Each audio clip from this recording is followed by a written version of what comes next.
Hi, welcome to Sparkling Memories, a place where you can build healthy relationship with food pairs in yourself. And today we're gonna make some red potatoes, but we're gonna make them in a way similar to how you will have wedges. So the first thing we want to get is a baking pan or a sheet, cutting board, some aluminum foil, and blade or knife, red potatoes, seasoning, garlic, onions, paprika, all-purpose with the red cover, which means has salt and olive oil. Easiest way to make a few potatoes. I'm gonna leave the skin on, so I'm gonna use my washing detergent and a sponge, the hard surface, not the soft, and I'm gonna scrub it. So they soapy water. Since I'm gonna leave the skin on, you want to make sure that it is completely clean.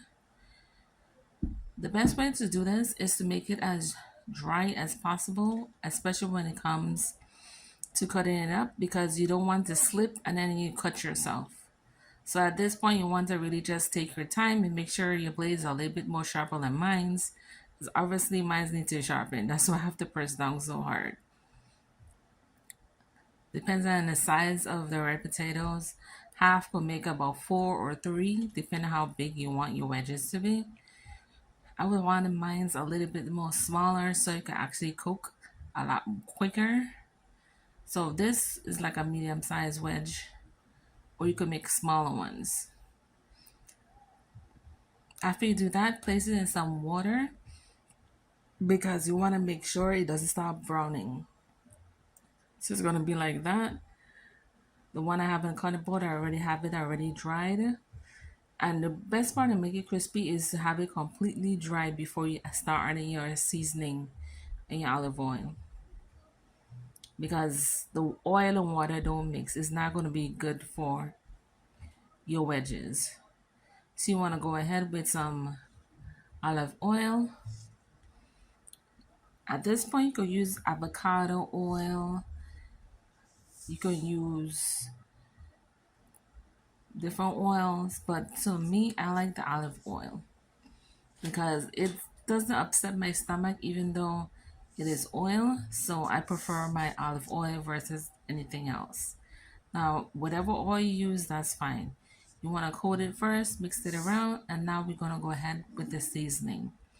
The first one is onion powder. You put a generous amount on that, just based on taste. You put a little as much as you like. Next one is the garlic powder. For me, I put a generous amount because I want my food to have some type of flavor. You just use adobo. This one is the one with the salt with the red cover. It seems like I put on a whole lot, but once you done incorporate everything, it wasn't a whole lot. And then you add your paprika. At this stage, you want to go ahead and toss it around and mix it well. That way, every last one of your wedges is completely covered. And once you think it's completely covered after you've done tossed it, sometimes you could put just a cover on it and shake it up. That works too. Then you want to go ahead and get your baking sheet, put some foil paper, make sure you cover the inside with the olive oil before placing the wedges on because you don't want them to stick to the frying pan or the sheet or the foil paper, because at some point you're going to flip them during that process after it cooks after a certain amount of time. For me, I like to start mine with anywhere from 10 to 15 minutes on the first side on a low heat. See, I also use my strainer too. This is another thing I use. That was the most paper towel I could find. This is the second batch because all of them couldn't fit in the first bowl I had in the beginning. So once you have your trays, this point I'm going to put it in the oven.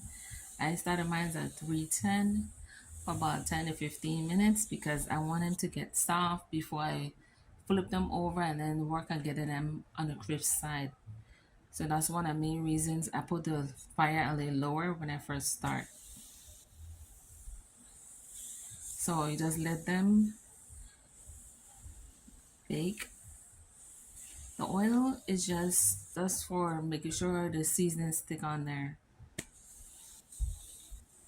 As you do without is it probably won't stick as good when it comes to this. And then once you flip it, for me I made some Parmesan and romaine cheese to mine. And this will be an end product once you have them out. And once you put them in the second time after you flip them, you want to make the temperature a lot hotter.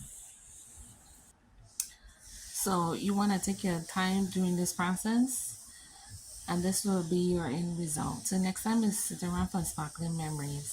Bye bye.